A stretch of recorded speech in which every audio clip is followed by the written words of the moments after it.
ॐ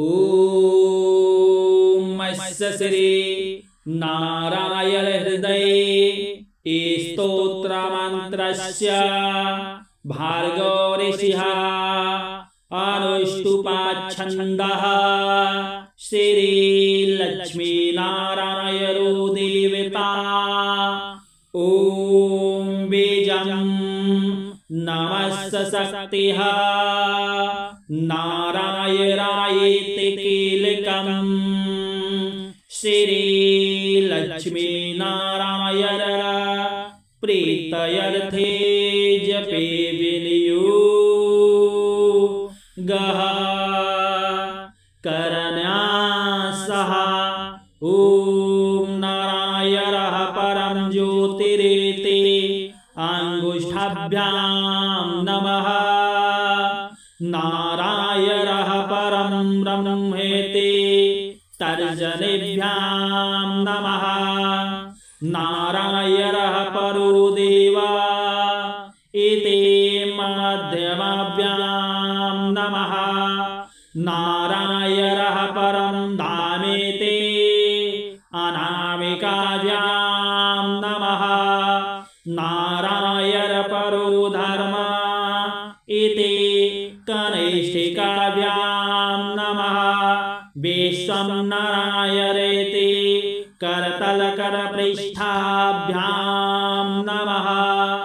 अङ्गन्यासः नारायणः परं ज्योतिरेते हृदयाय नमः।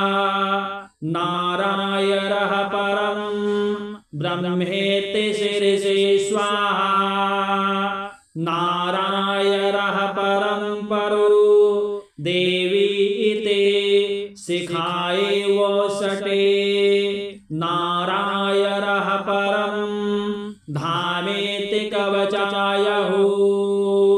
नारायण परो धर्म इति नेत्राभ्यां वसते। विश्वं नारायण इति अष्ट्राय फटे दिग्बन्धः। ॐ ऐन्द्रियादिदशदेशम् ॐ नमः सुदर्शनाय सहस्राराय ॐ फट् बध्नामि नमश्चक्राय स्वाहा। अथ ध्यानम्।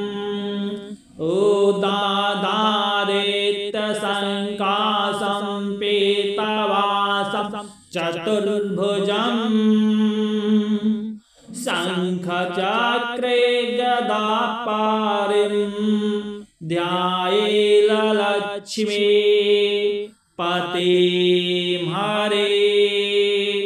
त्रैलोक्याधारचक्रं तदुपरि कमठं तत्र चानन्तभोगीतन्मध्ये भूमिपद्माकुशखिलरदलं कैरिकाभूतमेरुः।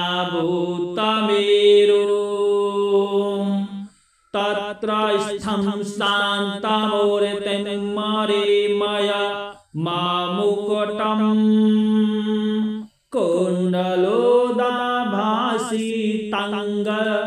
लक्ष्मीनारायणाख्यं सरसिजनयनं सततं चिन्तयामि।